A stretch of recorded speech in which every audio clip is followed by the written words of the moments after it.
केशवपुर गांव के पास एक घना जंगल था। वहां पे एक गुफा था। उस गुफा में मशाल जलाकर एक शैतान रहा करती थी। जब कभी उस राक्षसी को भूख लगती थी, उसे वहां कुछ खाने को नहीं मिलता था।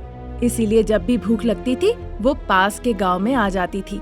वो गांव में घुस के मुर्गी, बकरे लेकर सीधा अपने गुफा में चली जाती थी। फिर आग में उन सभी को जला के नमक मिर्च डाल के मजे से खाती थी। पर गांव वाले इस बात से पूरी तरह से अनजान थे। जब भी गांव से कोई मुर्गी या बकरा गायब होता था, तो गांव वालों को यही लगता था कि जंगल से कोई जंगली जानवर आके उन्हें खा गए हैं, और इस बात से वो बहुत डरते भी थे।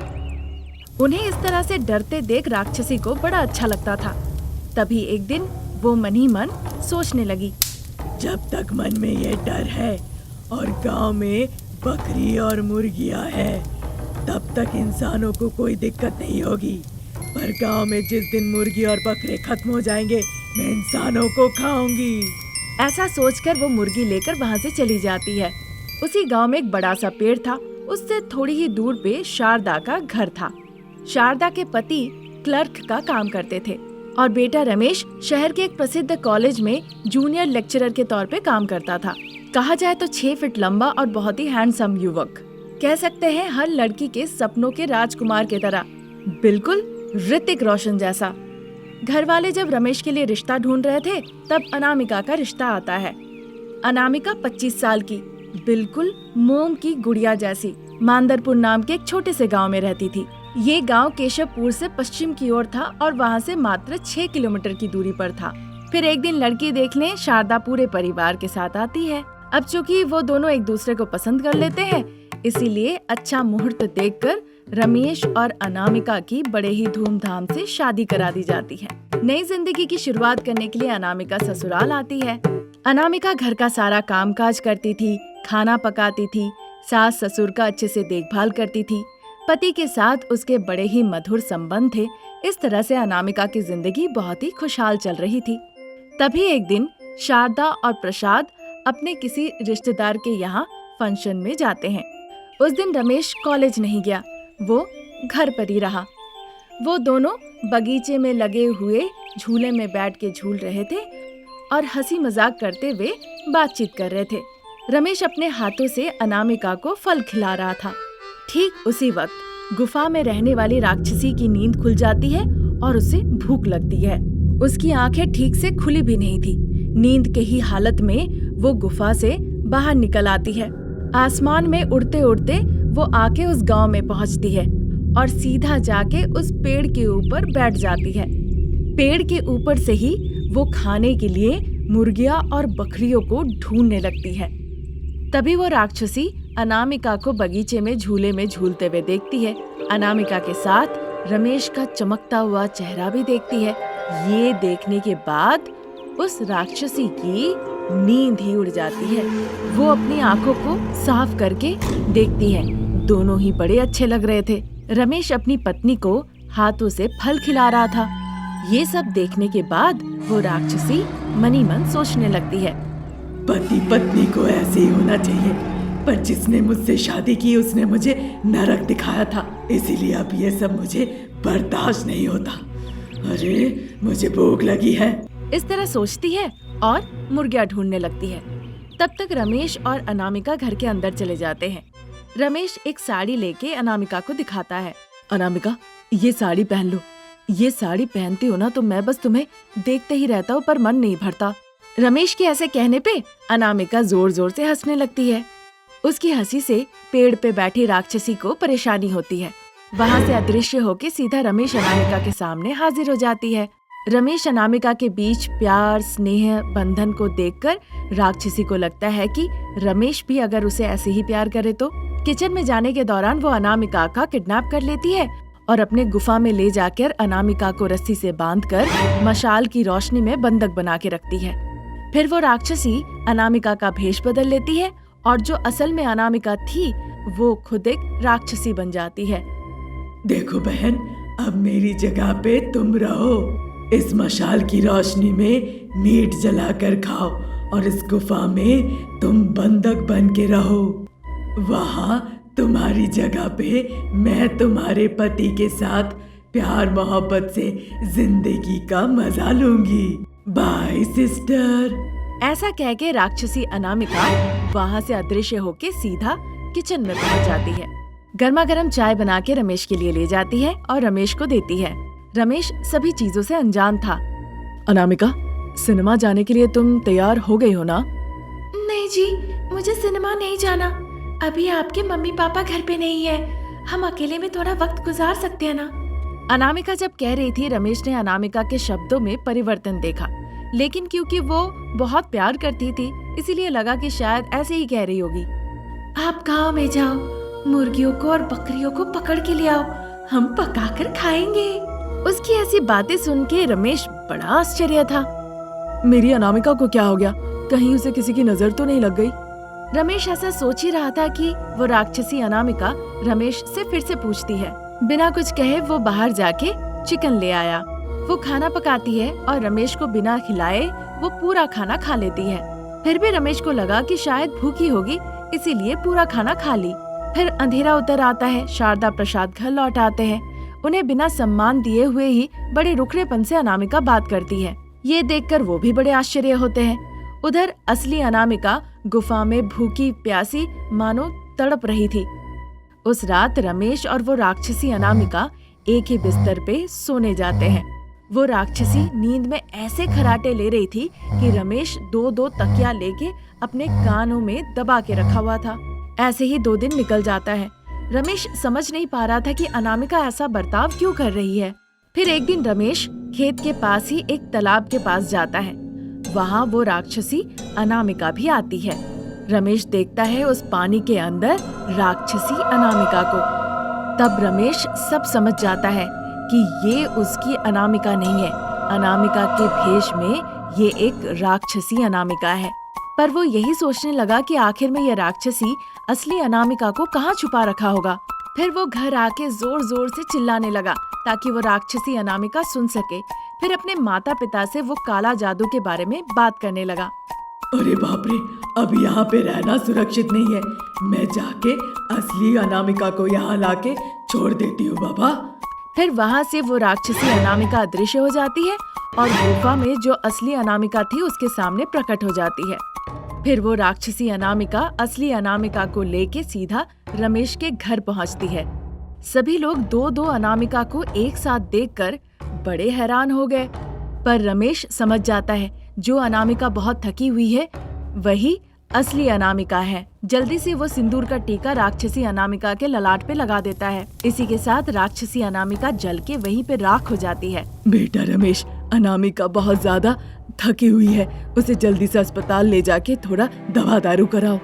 दवाइयों की जरूरत नहीं है माँ जी, खाना नहीं है। 1 हफ्ते से खाना नहीं खाई हूँ, खाना खाने से मैं ठीक हो जाऊंगी। उसके कहने से सभी लोग अनामिका को बड़े प्यार से देखभाल करते हैं, खाना खिलाते हैं। फिर अनामिका पहली जैसी हो जाती है और खुशी खुशी जीवन बिताने लगती है। एक गांव में मध्यम वर्गीय सास बहू शारदा अनामिका रहा करती थी। उन्हें इस बात का पूरा आत्मविश्वास था कि आसपास के इलाके में उनसे बेहतर कोई भी अच्छा खाना नहीं पका सकता। इसलिए वो एक रेस्टोरेंट खोलने का योजना बनाती है और अपना सर्वश्रेष्ठ शेफ के तौर पे पहचान बनाना चाहती है। इसलिए वो दोनों प्रसाद और रमेश से कुछ पैसे मांगने का फैसला करती है और उनके इंतजार करते हुए वो हॉल में बैठी रहती है। तब रात के 8 बज रहे होते हैं। माँ जी, ये बाप बेटा तो हर दिन शाम के 7 बजे आ जाते हैं, पर आज अभी तक 8 बज गए, घर नहीं लौटे। और क्या हो सकता है बहू, तुम्हारे पिताजी अपने खटारे गाड़ी की कहीं पे जाके मरम्मत करवा रहे होंगे। फिर आपका बेटा तो घर आ ही सकता है ना। मुझसे कह दिया ठीक है बहू, पर बेटे से मत कहना, तुम्हारी धुनाई हो जाएगी। उसके लिए उसके पिता प्यार, स्नेह, सम्मान, अभिमान सब है। हमारे लिए भले ही एक मैकेनिक है, लेकिन उसके नजर में उसके पिता हीरो है और बाकी सब जीरो। अगर ऐसी और कोई बात है तो सासू माँ, आप मुझे पहले से ही बता दिया कीजिएगा, मैं ध्यान रखूंगी, नहीं तो मैं उनके सामने फंस जाऊंगी। सास बहू जब इस तरह से बात कर ही रही थी, तभी बाप बेटा प्रसाद रमेश बाइक से घर लौट आते हैं। सास बहू डाइनिंग टेबल के पास बैठ के ही बाप बेटे की बाइक की आवाज सुन लेती है। फिर बाप बेटा आके घर के दरवाजे पर कॉलिंग बेल बजाते हैं। सास बहू हंसते हंसते जाके दरवाजा खोलती है। स्वागतम सुस्वागतम, स्वागतम सुस्वागतम। इस तरह से दोनों गुनगुनाते हुए उन दोनों का आह्वान करती है। सास बहू इस तरह बाप बेटे को सम्मान दे रही है, वो देखकर बड़े आश्चर्य होते हैं। वो दोनों आके सोफे पे बैठ जाते हैं। फिर वो सास बहू के चेहरे की तरफ देखने लगते हैं और कहते हैं, क्या शारदा, सास बहू मिलके हमसे कुछ बात कहना चाहती हो? आप इतना सही कैसे पकड़ लेते हैं जी? आज्ञाकारी की तरह सास बहू ने बाप बेटे को सामने से बाहर निकाल दिया। बिना किसी झिझक के क्या कहना चाहती हो बताओ। हमें कुछ पैसों की जरूरत है, कम से कम 5 लाख तो हमें चाहिए। क्या कहा? 5 लाख? 5 लाख रुपए की जरूरत सास बहू को क्यों पड़ गई? तुम लोगों को तो पता है ना, मैं और बहू अच्छा खाना पकाते हैं। बस आप लोगों को लगता है कि आप लोग अच्छा खाना पकाती हैं। और नहीं तो क्या बेटा, तुम और पिताजी हर दिन खाना खाने के बाद हम लोगों की तारीफ तो करते ही हो, है कि नहीं? अरे शारदा, क्या बात है बताओ। मैं और बहू सोच रहे थे कि एक रेस्टोरेंट खोलेंगे, बस हम दोनों ही वहाँ शेफ रहेंगे। मैं सप्लाई करूँगा और बेटा साफ सफाई, यही तो। आप लोगों को कुछ नहीं करना पड़ेगा पिताजी, बस पैसे दे दीजिए, हम मैनेज कर लेंगे। 5 लाख तो बहुत है, हम 3 लाख तक बंदोबस्त कर सकते हैं, बाकी अब तुम्हारी मर्जी। सोचने के लिए आपको लगा था ना कि हम कम से कम आधा घंटा लेंगे, देखिए 5 मिनट में हो गया। ये सब सुनकर सास बहू अपने में कुछ बातचीत करने लगती है और 3 लाख रुपए में ही वो तैयार हो जाती है। उस दिन वो बाप बेटे को बड़े ही स्वादिष्ट भोजन खिलाती है। अगले दिन बाप बेटे मिलकर 3 लाख रुपए का बंदोबस्त करते हैं और सास बहू को जाकर दे देते हैं। फिर सास बहू काफी सोच विचार और गिनती करने के बाद एक ट्रक लेती है। उस ट्रक को पेंट करती है और उसका नाम शारदा फूड रखती है। देखो बहू, ग्राहक भगवान का रूप होते हैं, हम उन्हें संतुष्ट रखेंगे तो हमें कोई दिक्कत नहीं होगी, और अगर हमने उन्हें असंतुष्ट कर दिया फिर तो हमारे अंदर भी दो निवाला नहीं जा पाएगा। हाँ सासू माँ, हमें सभी तरह से सोचना होगा और ध्यान से अपना फूड बिजनेस चलाना होगा। शारदा भगवान से मनी मन प्रार्थना करती है ताकि उसका ये फूड बिजनेस बहुत अच्छे से चले और ट्रक के सामने एक नारियल लाके फोड़ती है। इतने में ड्राइवर आया और ट्रक चलाने लगा। सास बहू भी अपने अपने पतियों से आशीर्वाद लेके ट्रक के साथ चल पड़ी और इस तरह शेफ सास बहू का नया फूड व्यापार शुरू हो जाता है। सिग्नल से कुछ ही दूर पर शारदा अपना फूड ट्रक लगा देती है और अनामिका माइक पकड़ के कहती है, आइए बाबू आइए, शारदा फूड्स आइए।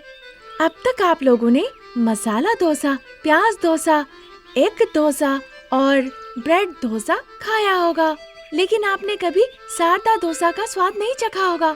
बिल्कुल नए किस्म का डोसा, शारदा डोसा, स्वाद का स्वाद, सेहत के लिए सेहतमंद। इस तरह अनामिका माइक लेके अनाउंसमेंट करती है। जिन्हें भी स्वादिष्ट खाने का मन किया वो लोग शारदा फूड ट्रक्स आने लगे। धीरे धीरे फूड ट्रक के पास भीड़ लगने लगी। जिन्हें जो पकवान चाहिए होता है फटाफट शेफ सास बहू बना के देने लगती है। इस तरह धीरे धीरे फूड ट्रक प्रसिद्ध हो गया और सास बहू ने अच्छा नाम भी कमा लिया और इसी के साथ उन्होंने पैसे भी अच्छे कमाए। इस वजह से सास बहू भी बड़ी खुश थी। अब जैसे ही शारदा ने पैसे देख लिया उसके मन में लालच आने लगा, जिस वजह से वो मिलावट करने लगती है।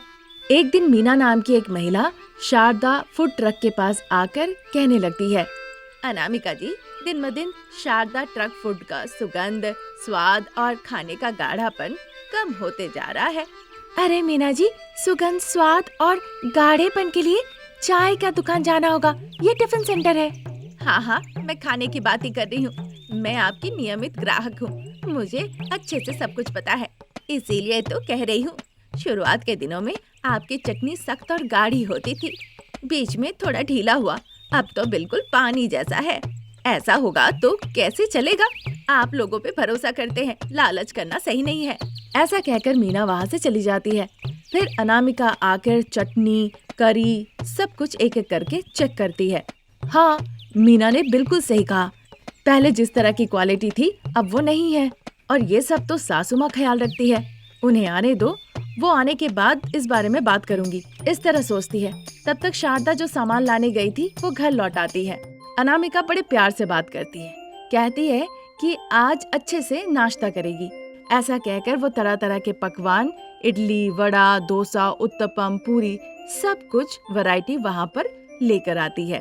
इस बात से शारदा को संदेह होता है कि अब अनामिका मिलावटी चीजों में फर्क समझ लेगी। इसीलिए शारदा सोचती है पहले ही कह देना बेहतर होगा। हाँ बहू, हाँ, मैंने खाने में मिलावटी की है। अच्छा पैसा कमाने के लिए हमें सालों साल मेहनत करनी होगी, तब तक मैं सब्र नहीं कर सकती। इसीलिए दूसरों की तरह मैंने भी सबको आकर्षक बनाया और सभी में मिलावट कर दिया। इस खाने को खा के तो लोग बीमार पड़ जाएंगे। जिसको मरना है मरे, हम तो सुरक्षित रहेंगे। तब तक प्रसाद वहाँ पर आके सुन लेते हैं और शारदा को जाके एक थप्पड़ लगाते हैं। अगर पता होता मिलावटी करके तुम लोगों की जान लोगी तो मैं कभी पैसे नहीं देता।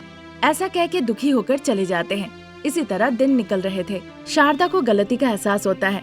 फिर से वो अच्छे क्वालिटी के साथ खाना बनाकर बाजार में व्यापार करने लगती है। फिर सभी लोगों की तारीफ पाके वो नंबर 1 बन जाती है। इस बात से प्रसाद, रमेश, शारदा, अनामिका सभी खुश होते हैं और खुशी खुशी मिलके जीवन व्यतीत करने लगते हैं।